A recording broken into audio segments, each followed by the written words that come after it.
My wife and I have been working opposite schedules ever since our son was born.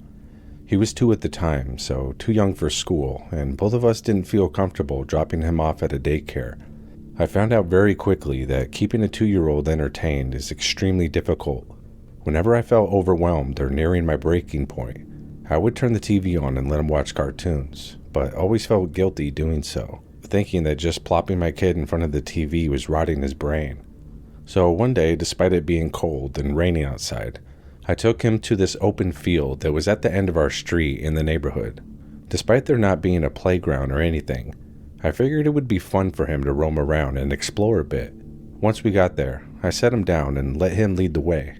He took off immediately and seemed to be really enjoying it. I followed close behind as we neared the end of the field. We came upon a path that led up a hill towards a row of power lines. Without my direction, he started climbing the hill. I didn't mind at all. Maybe he'll expend enough energy and I'll get a nap out of him, I thought. We both reached the top of the hill together. We were surrounded by trees, except for a wide clearing for the power lines. I have never been here before. This was as much as an adventure for me as it was for him. My son wanted to keep going, so I held his hand as we carefully walked down the other side of the hill. The ground was wet and filled with loose rocks. Once we safely reached the bottom of the hill, I noticed there was a tent that was set up. It appeared to be old. There was a blue tarp resting on top of it.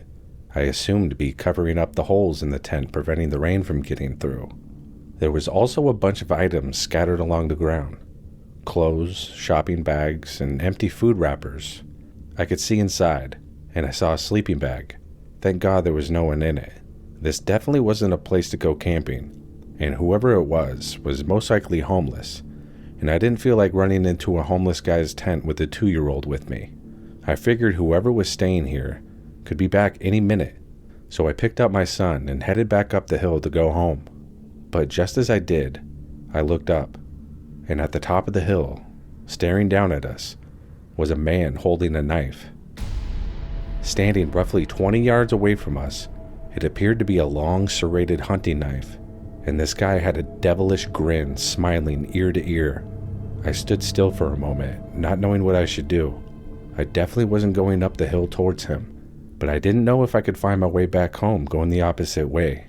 I thought I was just going on an innocent walk with my kid. I didn't bring any weapons of my own to fight back. Before I could make a decision, the man yells down at me, "What a beautiful boy you have," followed by a demonic chuckle. That was a direct threat towards me and my son, and I wasn't going to allow anyone to harm him. I did the only thing I could do. I put my son on my hip and ran as fast as I could. I could hear the man taking off after us. I was now running for both our lives. With my back turned, I could hear him sliding down the hill, with the slippery rocks tumbling as well. He must be closing in fast. As I tried to run even faster, I heard a loud, blood-curdling scream that echoed all around me. It sounded like he slipped and hurt himself. Still, I never slowed down. I continued sprinting, my son now crying from hitting his head on my shoulder. Through the trees, I could see some houses up ahead. My last obstacle to safety was now a 6-foot-tall fence that I had to climb. I glanced back and didn't see the guy following me. I got on top of the fence with my son, then lowered him down as far as I could to the other side. Then I jumped over and got back running towards our house. I looked over my shoulder the entire way, but there was nobody. I called police and told them exactly where this happened. From what I was told, they found the man at the bottom of the hill with a fractured leg. He was still screaming in pain as they took him to the hospital. He had a long criminal history and mental issues. With my sworn statement, he was given 8 years in a mental facility and probation after he's medically cleared. When I look back, it's scary to think what might have happened if he didn't fall and break his leg. I would have had to fight for my life and my son's.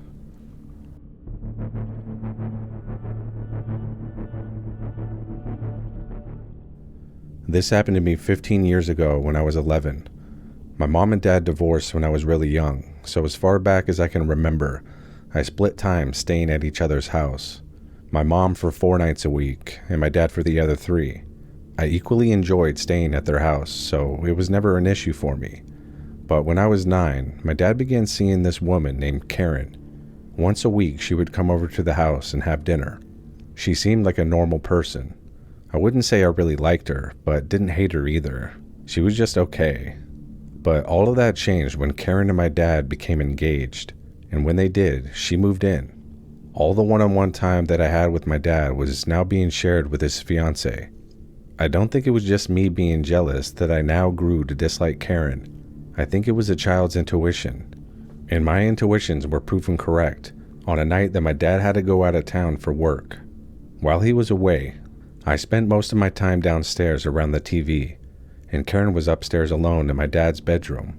We didn't seem to have much to talk about when my dad's not around, so there was no sense in trying to fake it. But when I went upstairs to go into my room, I could hear Karen across the hall talking on the phone. She had it on speaker, and with the bedroom door being slightly open, I could tell that it wasn't my dad's voice. I inched my way closer to hear better. Not only was it not my dad, it was another man's voice, and he was being extra flirty with Karen. I don't remember exactly what he said, but I remember thinking only my dad should be saying these things to her, and Karen seemed to be really enjoying it. I got all the way to the door, leading with my ear, and the thing I definitely remember hearing is when Karen said, "He's not even here tonight. I would have you in my bed with me if his freaking kid wasn't here." I couldn't believe what I was hearing. I shouldn't be hearing this. I leave to go to my bedroom. Before I can get there, I hear Karen say, "I gotta call you back." Oh God, she heard me, I thought. I quickly enter my room and close the door. Immediately, I hear a knock. I was terrified to open it, but had to in order to look like everything was normal. I opened it, and Karen starts asking me how everything's going, like she cared before. I told her that everything was cool, trying to appear as normal as I could. She then proceeds to tell me that she was just relaxing, talking with her girlfriends on the phone. I kept a straight face, knowing full well that she was lying, and probably cheating on my dad. I just said that was cool and that I'm gonna go to bed. I didn't want to be around her until I could tell my dad about this. Even though I wasn't tired yet, I turned the lights off and tried to go to sleep anyways. Hours later, I eventually pass out, but then I heard something. I felt the presence of someone standing next to my bed. I slowly peeked my eyes open, and it was Karen. I was startled and sat up. Before she said anything, I noticed that a gun was in her hand. I jumped back to the other side of my bed. She was holding my dad's gun. I thought only my dad and I had access to the safe that it was in. Apparently she did too. I nervously asked her what she was doing. She said, "Shh, I think I hear something downstairs." We both remained still for a moment, listening. You'd think Karen would appear to be scared, since she felt the need to grab a gun, but she looked calm and unafraid. Not the look of someone that believes there to be an intruder in the house. After not hearing anything, Karen simply says, "False alarm," and slowly leaves my room. My adrenaline was still going crazy. I got out of bed to lock the door. I sat back down, trying to assess what just happened. I think Karen came into my room with a gun as a veiled threat. She knew I overheard her conversation and was worried I would spill the beans, and used a possible break-in as her cover. Even at 11, I knew for someone to use this strategy to keep my mouth shut was beyond insane. I didn't sleep at all for the rest of the night. Eventually it was morning, and I heard my dad come home. I looked out the window and saw that Karen's car was gone. I ran downstairs and had a long conversation with him. He took what I had to say very seriously, especially the part with the gun. That made him reevaluate his entire relationship with Karen.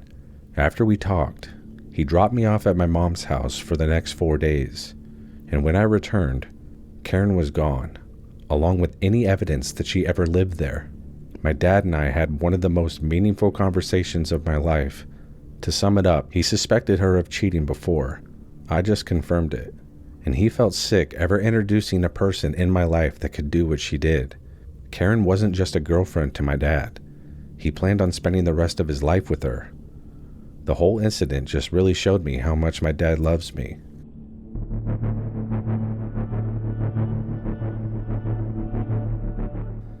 Back in high school, myself and really good friend Kyle played on the golf team. We loved to play year-round, despite the winter and springtime being terrible weather.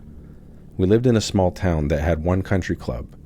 It wasn't the nicest course, but it was really cheap to become a member, and once you did, you could play as many times as you wanted.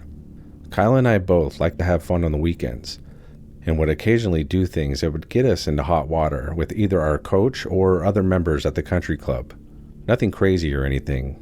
It was a country club after all, so it was easy for a couple of 16-year-olds to irritate a couple of snobby members. On a Friday night during our golf season, Kyle and I were hanging out. Feeling a little bored, I came up with an idea. I told Kyle that we should drive to the golf course and drive around the course in my car. As dumb as an idea as that was, we both thought it sounded fun and agreed to do it. It was almost midnight and nobody would be there. Plus, back then, there wasn't a gate at the entrance preventing us from getting in. So once we make it to the parking lot, with my lights off, I drive into the driving range and pick up a couple of range balls because I thought it would be fun to hit them out on the course. We both had our clubs in the trunk anyways. Once we did, we headed out to the 13th hole. It was my favorite hole on the course, plus it was in the middle of everything. So even if there was someone working in the clubhouse, they wouldn't be able to see us. I parked right in the middle of the 13th fairway, 150 yards out. There was just enough moonlight for us to see where the flag was. After hitting a small bucket and really enjoying the scenery and thrill of doing something we really shouldn't be, we decided to head back. But as I was driving, Kyle tells me to stop, and he points over towards the snack shack. That's what we called it. It was really like a miniature restaurant out in the middle of the course where you could eat and drink, and every night they would board it up and lock it. Not sure if they left cash in there or a bunch of booze, but Kyle and I both see 3 guys standing next to it. And with the lights on at the snack shack still illuminating, we could see that one of them was holding a full-size sledgehammer. I was still in the middle of the fairway, about 200 yards away from them, wondering if they could see us. We stood still and watched the one guy attempt to break in. We could hear the banging even with our windows up. Don't ask me why, but I wanted to get closer. Kyle urges me not to, but I did anyways. Now we were 100 yards away, and we watched as they busted down the door. We couldn't believe what we were seeing. 2 of the guys go in and raid the liquor, while the other one sets the register on the ground and begins smashing it, thinking there might be cash in it. Again, I did something stupid and drove up even closer, but this time I was too close. One of the guys spots us and pointed right at us, alerting the other 2. Simultaneously, all 3 of the men come sprinting at us, the one with the sledgehammer leading the way. Kyle screams for me to get out of there, and I do. At first, I wasn't too worried because we had a 50-yard head start and we were in a car. But since I drove in a straight line back to the main entrance, I wasn't driving on the cart path anymore. And with the ground being extremely wet in certain places from the rain, I drove into some deep mud at the bottom of a slope. No way this was happening. I could see the 3 guys still coming for us, not knowing if they were going to damage my car or worse. Going straight wasn't working, so I put it in reverse and gave myself just enough momentum to get out of it. I immediately got back on the cart path and got the hell out of there. Getting caught trespassing we thought was the worst thing that could happen to us. But what were the odds that the one time we decided to do this, we come across a break-in? Once we made it back home, we realized we couldn't tell anyone. If we did, we might get kicked off the golf team, or even have our memberships taken away. The next Monday at practice, we saw the damage the 3 men did, and my tire tracks were extremely visible. What made me the most scared is that my tire marks could be seen as the tire marks of whoever robbed the place. Just because we were bored, mischievous kids, I could have gone down for an even worse crime that I didn't commit. The 3 men were never caught, and Kyle and I kept our mouths shut. I still don't know what those guys planned to do if I didn't escape the mud. I learned my lesson that day and try not to do stupid things anymore.